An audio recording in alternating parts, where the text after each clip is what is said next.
ഇന്ന് അനുമോളുമായി ജിഷിൻ സംസാരിച്ചു കൊണ്ടിരിക്കുന്നത് കണ്ടപ്പോൾ സത്യം പറഞ്ഞാൽ ജിഷിനോട് കുറച്ച് ബഹുമാനം തോന്നിപ്പോയി. ഒരു ജ്യേഷ്ഠന്റെ സ്ഥാനത്ത് നിന്ന് അനുമോളുടെ തെറ്റുകളെല്ലാം ചൂണ്ടിക്കാണിച്ച് അവളെ മനസ്സിലാക്കുവാൻ വേണ്ടി ശ്രമിക്കുകയായിരുന്നു. നിന്റെ സുഹൃത്തുക്കളായ ശൈത്യയും ആദിലയും നൂറയുമെല്ലാം നിന്നോട് എന്തൊക്കെ ചെയ്തിട്ടുണ്ട് എന്നുള്ളതെല്ലാം നീ ഒന്ന് വിട്. അവരുടെ കൂടെ നീ നിന്ന നല്ല മുഹൂർത്തങ്ങളെക്കുറിച്ച് ആലോചിക്കുക. എന്നിട്ട് പറഞ്ഞു തീർക്കുവാൻ പറ്റുന്നതെല്ലാം ഇവിടെ നിന്ന് പറഞ്ഞു തീർക്ക് എന്ന് പറഞ്ഞു. അപ്പോൾ അനുമോളുടെ ഭാഗങ്ങളെല്ലാം ന്യായീകരിക്കുവാൻ വേണ്ടി നിൽക്കുകയായിരുന്നു.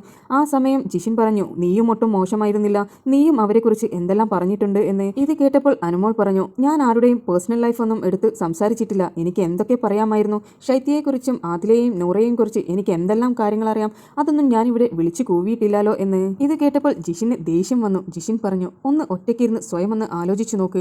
അവർ നിനക്ക് സമ്മാനിച്ച നല്ല മുഹൂർത്തങ്ങളെല്ലാം ചിന്തിക്കുക. എന്തെങ്കിലും പറഞ്ഞെന്ന് വിചാരിച്ച് അതിൽ മാത്രം പിടിച്ചു തൂങ്ങല്ലേ. നീയും ഒട്ടും മോശമുണ്ടായിരുന്നില്ല. നീ എന്തിനാണ് ഇങ്ങനെ കരഞ്ഞും സങ്കടപ്പെട്ടും ഇരിക്കുന്നത്? എന്താണ് ഇപ്പോൾ നിന്റെ മുഖത്തിന്റെ ഒരു കോലം?